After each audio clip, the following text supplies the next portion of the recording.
Video देखते हुए break आए, मजा नहीं आता। अभी डाउनलोड करें तक ऐप।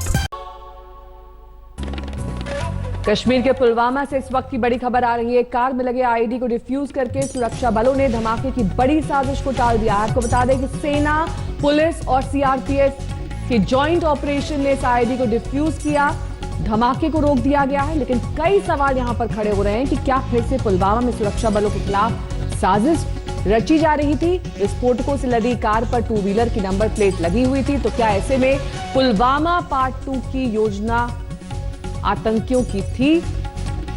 फिलहाल धमाके की साजिश में सेंध लगा दी गई है, लेकिन तय तक पहुंचना अब भी बाकी है। आईडी फिट की गई थी। कार के बारे में 5 दिन पहले पुलिस को जानकारी मिली थी। पुलवामा के राजपुरा में सुरक्षा बलों ने इसे ढूंढ निकाला और साथ ही सेना, पुलिस और सीआरपीएफ की साझा कार्रवाई थी। बम निरोधक दस्ते को भी बुलाया गया। इसके बाद जहां पर यह कार खड़ी थी उसके आसपास के इलाके को खाली कराकर बम को उड़ाया गया, जिसमें कार के शीशे डैमेज हो गए, कार को भी काफी नुकसान पहुंचा। तस्वीरों में आप देख सकते हैं। लेकिन सबसे अहम बात यह कि क्या पुलवामा जैसी बड़ी साजिश को अंजाम देने की यहां पर तैयारी थी? इस पर अब जांच जारी है। 4 तस्वीरें आपके सामने। किस तरीके से इस सैंट्रो कार का इस्तेमाल आईडी को कैरी करने के लिए किया गया। धमाके से कई घरों को नुकसान भी पहुंचा। हालांकि जान माल का नुकसान कम ही बताया जा रहा है, क्योंकि पहले से सभी एहतियातन इंतजाम कर लिए गए थे। सेना की ओर से ये ऑपरेशन किया गया। ग्राफिक्स के जरिए दरअसल आपको समझा देते हैं। पुलिस ने इस कार को रोकने की कोशिश की।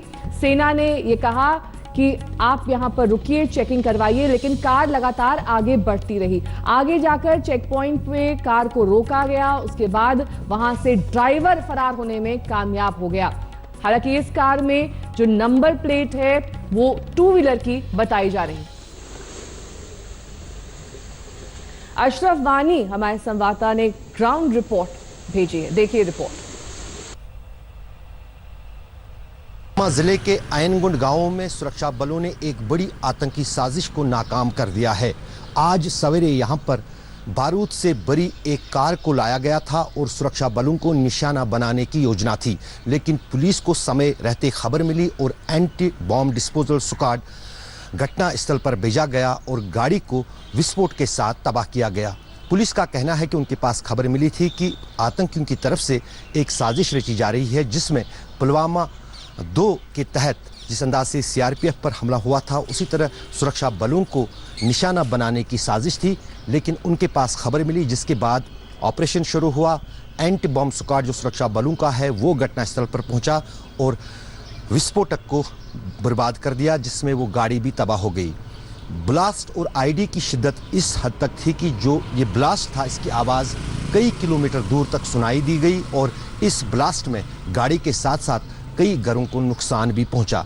लेकिन सबसे बड़ी राहत की बात यही है कि इस ब्लास्ट को इस्तेमाल करने से पहले ही गाड़ी समेत ब्लास्ट को पुलिस ने डिफ्यूज करके तबाह कर दिया। अशरफ वानी, श्रीनगर, आज तक। तो एक बड़ी और अहम कामयाबी मानी जा रही है सेना और सीआरपीएफ और साथ ही पुलिस की। कुछ देर पहले हमने जम्मू कश्मीर के डीजीपी दिलबाग सिंह से बात की। क्या कुछ कहना था उनका इस हमले को की नाकामयाबी को लेकर और किस तरीके से इसे नाकाम किया गया, उसके बारे में क्या कुछ कहा उन्होंने, सुनिए।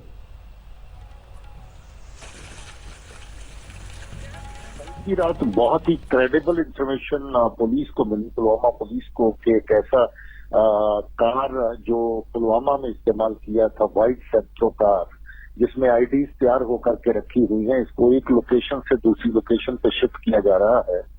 हमने देर रात से सब जगह पे सब सड़कों को कवर किया, सब रास्तों को कवर किया और रात को 11-12 बजे के बीच में एक सैंट्रो कार मिली, जिसको रुकने का इशारा किया गया, मगर ये कार रुकी नहीं। हमारे लोग क्योंकि आईडी की वजह से सड़क से थोड़ा फासले पर तैनात थे और बिल्कुल करीब उसमें नहीं थे, जब इशारा किया नहीं रुकी, उन्होंने कुछ राउंड गाड़ी की तरफ फायर किए, मगर फिर भी गाड़ी चलती रही और कुछ फासले पर जाकर के गाड़ी को छोड़ दिया गया, अबंडन कर दिया गया। उसके बाद कार के जब करीब पहुंचे तो ड्राइवर तब तक अंधेरे में भाग चुका था, मगर गाड़ी के अंदर जब देखा गया तो उसमें बहुत बड़ा ड्रम एक भर करके एक्सप्लोजिव का लगा हुआ दिखाई दे रहा था और भी उसमें कुछ अच्छी तरह का चेकिंग करते थे। कल की रात बहुत ही क्रेडिबल इंफॉर्मेशन पुलिस को मिली, पुलवामा पुलिस को, कि एक ऐसा कार जो पुलवामा में इस्तेमाल किया था, व्हाइट सेंट्रो कार, जिसमें आईडीज तैयार होकर के रखी हुई हैं, इसको एक लोकेशन से दूसरी लोकेशन पे शिफ्ट किया जा रहा है। हमने देर रात से सब जगह पे सब सड़कों को कवर किया, सब रास्तों को कवर किया और रात को 11-12 बजे के बीच में एक सेंट्रो कार मिली जिसको रुकने का इशारा किया गया, मगर ये कार रुकी नहीं।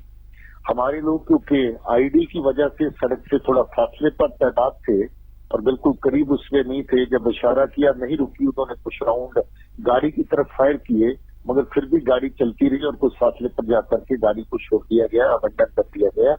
उसके बाद कार के जब करीब पहुंचे तो ड्राइवर तब तक अंधेरे में भाग चुका था, मगर गाड़ी के अंदर जब देखा गया तो उसमें बहुत बड़ा ड्रम एक भर करके एक्सप्लोजिव का लगा हुआ दिखाई दे रहा था और भी उसमें कुछ अच्छी तरह का।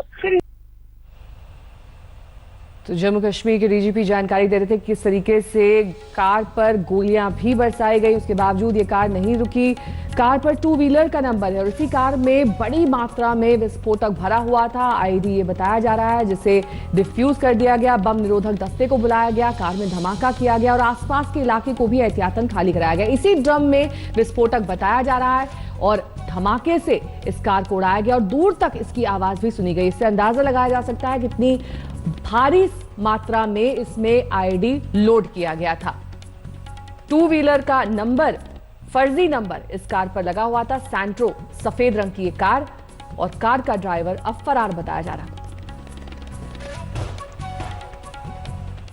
तो देश भर में कोरोना के मामले लगातार बढ़ रहे हैं, रफ्तार तेजी से बढ़ रही है और बीते 24 घंटे में 6,566 नए मामलों के साथ कुल तादाद अब 1,58,333 हो गई है। बीते 24 घंटे में 194 लोगों ने कोरोना से दम तोड़ दिया है। देश में अब तक कोरोना के एक्टिव केस 86,110 हैं, जबकि 692 लोग,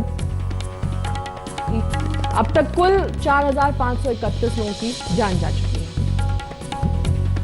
सिर्फ महाराष्ट्र की अगर बात कर लें तो कुल मामले यहां पर 56,948, ठीक हुए लोगों की संख्या 17,918, मौत का आंकड़ा यहां पर 1,897। दिल्ली राजधानी देश की, जहां पर इस वक्त कुल मामले 15,257, ठीक हुए मरीजों की संख्या 7,264, मौत का आंकड़ा 330।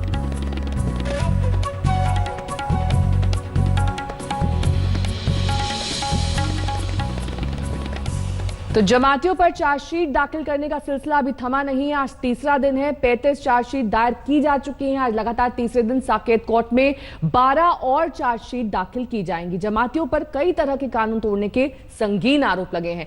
आज कुल मिलाकर 47 चार्जशीट दाखिल हो जाएंगी। आज 3 देशों के 536 जमातियों के खिलाफ चार्जशीट दायर की जा रही है, जबकि बीते 2 दिन में 374 जमातियों पर चार्जशीट दायर की जा चुकी है। विदेशी जमातियों पर आपदा और महामारी के कानून तोड़ने के साथ साथ क्वारंटीन के नियम नहीं मानने के संगीन इल्जाम लगे हैं। क्राइम ब्रांच ने चार्जशीट से पहले सभी विदेशी जमातियों से पूछताछ की थी। सबने एक ही बात कही थी कि 21 मार्च के बाद मौलाना साद ने ही उनको मरकज में रुकने के लिए कहा था। मरकज मामले में दिल्ली पुलिस की क्राइम ब्रांच आज 12 नए चार्जशीट दाखिल करेगी।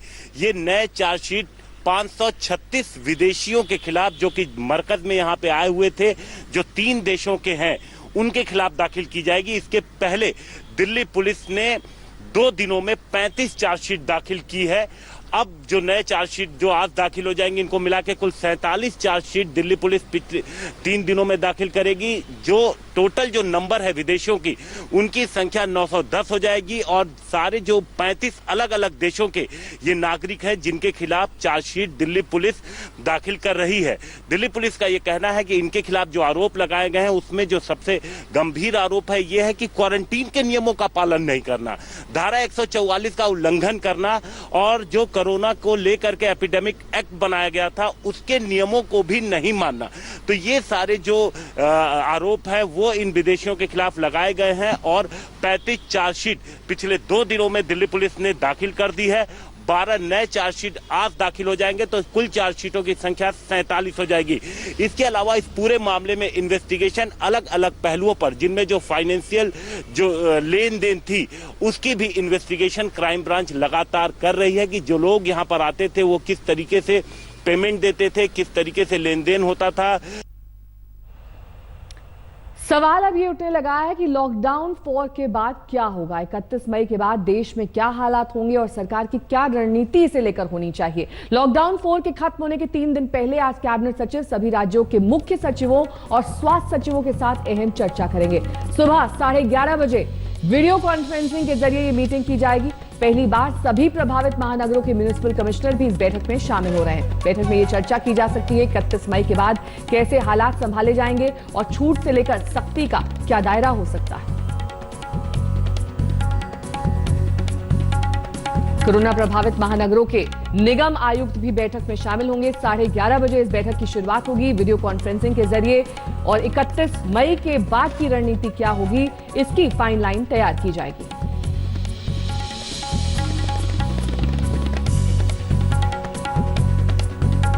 स्वास्थ्य सचिव भी बैठक में मौजूद रहेंगे। सभी राज्यों के मुख्य सचिव भी होंगे, म्युनिसिपल कमिश्नर भी शामिल होंगे और यह तय किया जाएगा कि दरअसल कहां पर छूट दी जाए और कहां पर नहीं।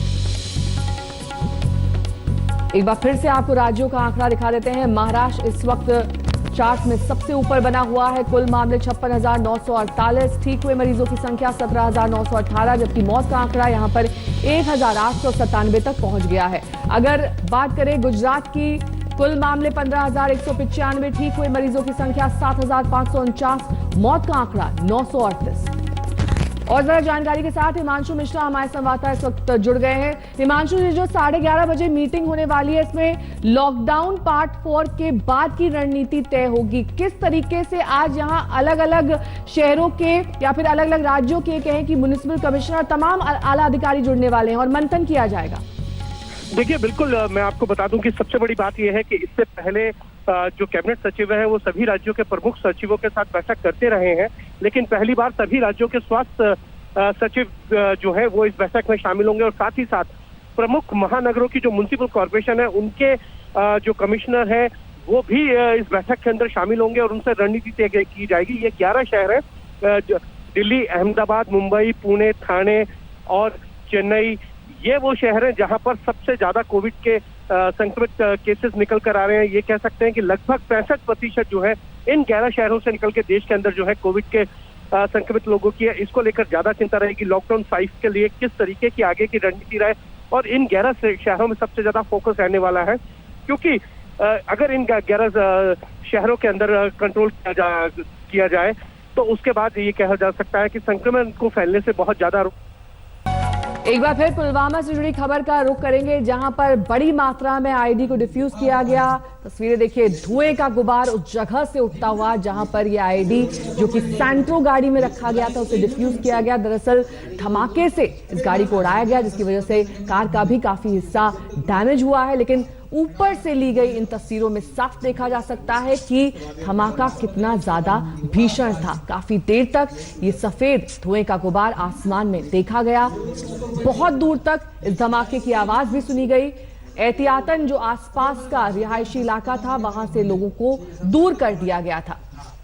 जिस वक्त इस धमाके को अंजाम दिया गया उस वक्त सेना, पुलिस बल और सीआरपीएफ की टीम वहां पर मौजूद थी। बम निरोधक दस्ता वहां पर मौजूद था और एक लंबी प्रक्रिया के बाद इस कामयाबी को हासिल किया जा सका। कितना देर का रिकॉर्डिंग होता है इसके पास? तो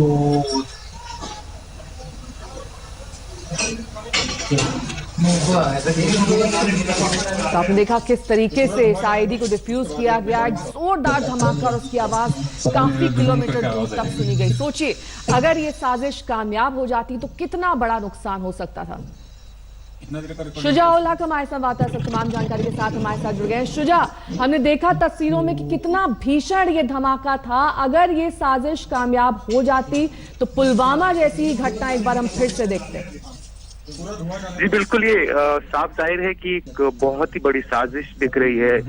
जिस हिसाब से एक्सप्लोसिव मटेरियल जो इसमें लदा हुआ था गाड़ी में, उससे साफ यही जाहिर होता है कि एक बहुत बड़ी साजिश थी ये, जिसको पहले ही रोका गया है। तो जैसे हम सुबह से ये बता रहे हैं कि पुलिस के सूत्र साफ साफ कह रहे हैं कि उनको 2-3 दिन से इस कार की और इस घटना के होने की आशंका थी, तभी लगातार नाके बिछाए गए थे। और कल रात को एक नाके पे ये गाड़ी इंटरसेप्ट हुई है। तो इन तस्वीरों में जैसे साफ दिख रहा है कि किस तरीके के इस पूरे ब्लास्ट को डिफ्यूज तरीके से, कंट्रोल तरीके से डिफ्यूज किया गया है और कई सारी जानें बची हैं, जैसा कि टॉप ऑफिशियल्स, पुलिस और बाकी सुरक्षा। नमस्कार, मैं हूं अंजना ओम कश्यप। हमें उम्मीद है ये वीडियो आपको पसंद आया होगा। लेटेस्ट खबरों के लिए यूं ही देखते रहिए आज तक, और इस वीडियो के पसंद आने पर लाइक, शेयर एंड सब्सक्राइब करना ना भूलें।